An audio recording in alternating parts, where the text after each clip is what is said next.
কিসের জন্য আজকের এই গণ অবস্থান চাকমা জাতিগোষ্ঠীর এটা সংবিধানসম্মত এবং যুক্তিপূর্ণ দাবি, 6টা দাবি। এগুলা একটা জাতিগোষ্ঠী বাঁচতে গেলে এই দাবিগুলা অবশ্যই দরকার। এই জাতি এই দাবিগুলা হলো, প্রথম হলো চাকমা ভাষাকে রাজ্য ভাষা হিসেবে স্বীকৃতি দেওয়া এবং চাকমার কাস্টমারি লকে অ্যাপ্রুভেল দেওয়া, সরকারিভাবে অনুমোদন দেওয়া, আর রাজ্যসভার আর 105তম যে পিটিশন, এটা চাকমাদের বিভিন্ন আর্থিক এবং সামাজিক আর্থসামাজিকের প্যাকেজ আছে, এগুলা সুযোগ সুবিধার জন্য এগুলো সরকারিভাবে এগুলো বাস্তবায়ন করা। আচ্ছা, কয় ঘন্টা ধরে চলবে গণ অবস্থান? 2 ঘন্টা গণ অবস্থান 2 ঘন্টা চলেছে, কিন্তু আমাদের 2 ঘন্টা দিয়েও হবে না। যতক্ষণ পর্যন্ত বর্তমান সরকার বিজেপি গভর্নমেন্ট আমাদের দাবি পূরণ না করে, ততক্ষণ পর্যন্ত আমরা সংগ্রাম করব। তাছাড়া এই যে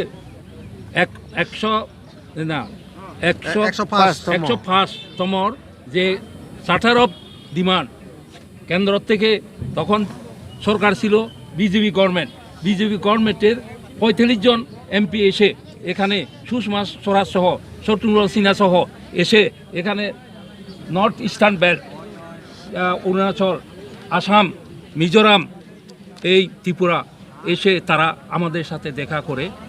আমি তখন বিজেপির রাজ্য কমিটির সদস্য ছিলাম।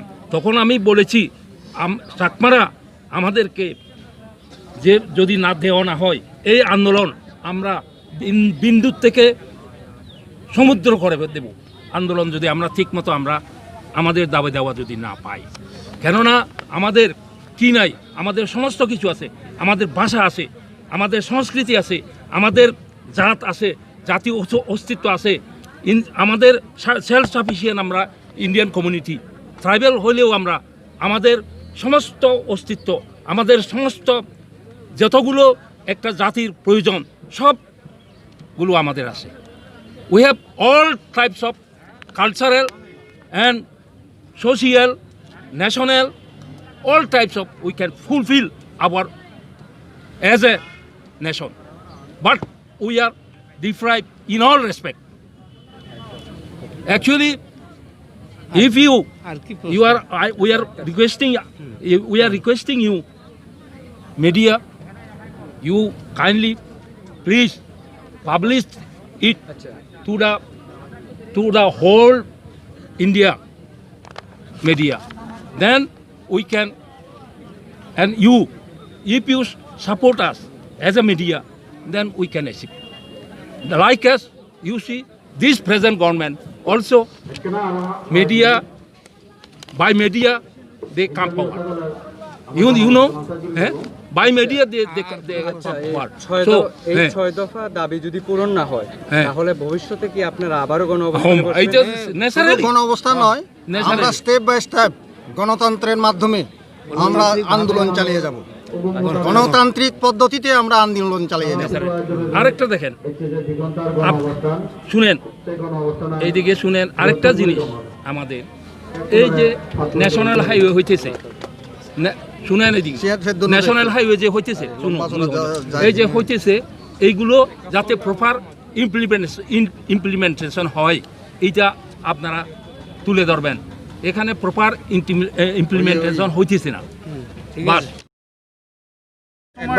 বা এই 6 যে দাবি সরকার রাগাও সে 6 দাবি যদি পূরণ নয়, বা সামনে যে আরো সে আন্দোলন গণতান্ত্রিক মাধ্যমে যিনি গড়া হব, বা সরকারে কেসেন হুদ্দুর নিল গজে নিলু বা হুদ্দুর হিয়ল সেনেকা হলেও না, গভর্নমেন্টে হি কৰিব, হি নকৰিব। আমিতো গভর্নমেন্টে এইটো দাবী কৰি, আমাৰ যে 6 দফা দাবী এনে আমার পূরণ অভুরিব। এন আমার সংবিধানসম্মত এবং যুক্তিপূর্ণ দাবি এনে আমার।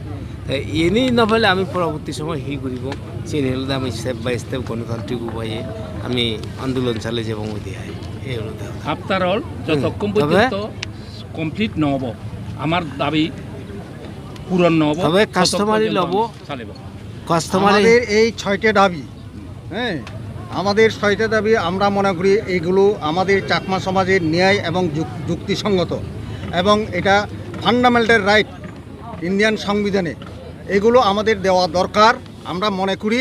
এবং এই যে 1 নম্বর দাবি আমাদের চাকমা ভাষাকে ত্রিপুরার রাজ্য ভাষা হিসেবে স্বীকৃতি প্রদান করা, 2 নম্বর চাকমা কাস্টমারি ল অনুমোদন সরকারিভাবে অনুমোদন দেওয়া, 3 নম্বর রাজ্যসভার 105তম পিটিশন কমিটির প্রস্তাবসমূহ কার্যকরী করা, 4 নম্বর ত্রিপুরা উপজাতি এলাকা স্বশাসিত জেলা পরিষদের সরকারের উদ্যোগে চাকমা ভাষাকে চাকমা হরফে শিক্ষক নিয়োগ প্রদান করা।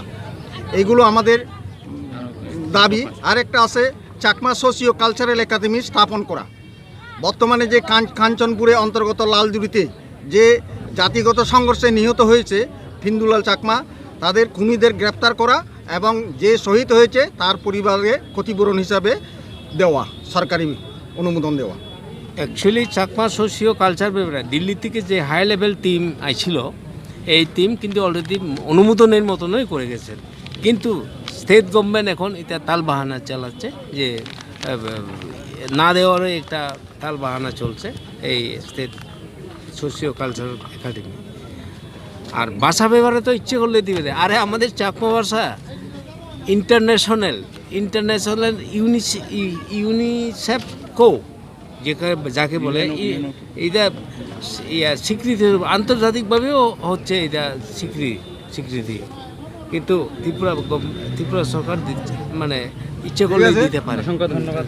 নমস্কার।